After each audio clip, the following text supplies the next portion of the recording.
আসসালামু আলাইকুম। খুব সাধারণভাবে অসাধারণ একটি বিরিয়ানি তৈরি করবো, চলেন আপনাদেরকে নিয়ে আজকে শুরু করি। এখানে 10 কেজি গরুর মাংসের লগে পেঁয়াজ মরিচ আদা রসুন বাটা একসঙ্গে মিক্স করে দিছি, বুঝছেন নি। আর পেঁয়াজ মরিচটা একটু পরিমাণ মতো অল্পই ব্যবহার করেছি, অল্প ছিল। যাই হোক, এবার দারচিনি এলাচ লং কালো গোলমরিচ আস্তা ধনিয়া সামান্য জিরা। তারপর এখানে দিয়ে দিলাম 2 চামচ হলুদের গুঁড়া, দেখতেই পাচ্ছেন। তারপর এখানে দিয়ে দিলাম আপনার 1 চামচ জিরা গুঁড়া, প্রায় 2 চামচের উপরে ধনিয়া গুঁড়া। তারপর এখানে 1 চামচ দিয়েছি আপনার মরিচের গুঁড়া।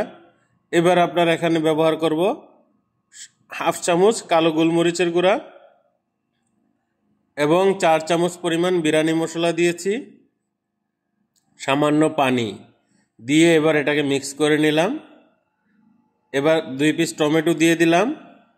তারপর এখানে আরেকটু বিরিয়ানি মশলা অ্যাড করে দিলাম 2 চামচ। এরপরে তেল দিয়ে দিলাম, দিয়ে আমি এটাকে 1 ঘন্টা 20 মিনিট দম দিয়ে মাংসটা সিদ্ধ করেছি। 40 মিনিট বাসমতি চাউল পানিতে ভিজিয়ে রেখেছি। এখন ছেঁকে আমি চাউলটা ঢেলে দিলাম। আগুনটা একদম স্লো কইরা চাউলগুলারে লাইরা সেরা ভালোভাবে মিক্স করে নেবেন। 4 থেকে 5 মিনিট একদম স্লো আগুনে চাউলটাকে একটু ভাজিয়ে নেবেন। তো দেখেন চাউলটাকে মিক্স করতেছি। তো যাই হোক, মাংসের পরিমাণটা আর একটু বেশি হলে আরও ভালো হইতো। মাংসের পরিমাণটা খুবই কম,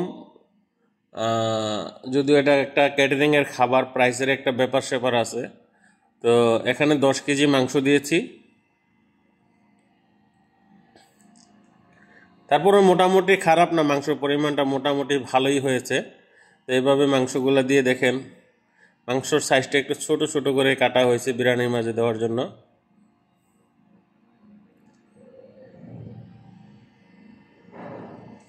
তো চাউলটা একটু ভাজা হয়ে গেলে আপনি তারপর গরম পানি, ফুটন্ত গরম পানি দিয়ে দিবেন।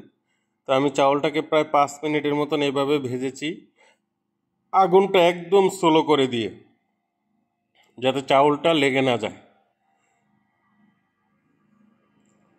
তো এখন আমি পানি দিয়ে দিচ্ছি, ফুটন্ত গরম পানি।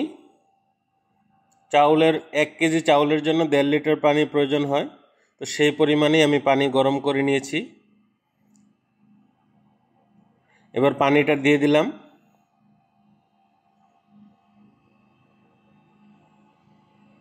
যদিও প্রচুর গরম,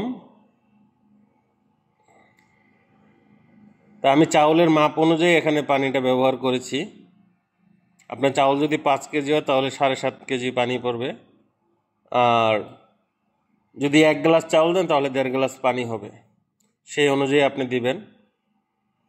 এবার আমি আগুনটাকে বাড়িয়ে চাউলটা ব্লক ওঠা পর্যন্ত আমি আগুনটা ফুল স্পিডে দিয়ে রাখবো। চাউল এবং ভাতের পরিমাণ, পানির পরিমাণ যখন সমানভাবে হয়ে যাবে তখনই আমি চুলাটা দম দিয়ে দেব।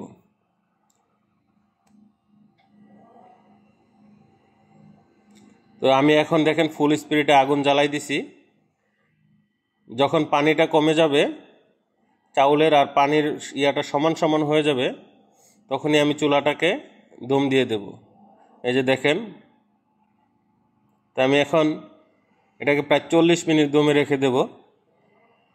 তা আমি যদি আপনাদেরকে 40 মিনিট পরে দেখাই, দেখেন আমার বিরিয়ানিটা কিন্তু হয়ে গেছে আলহামদুলিল্লাহ।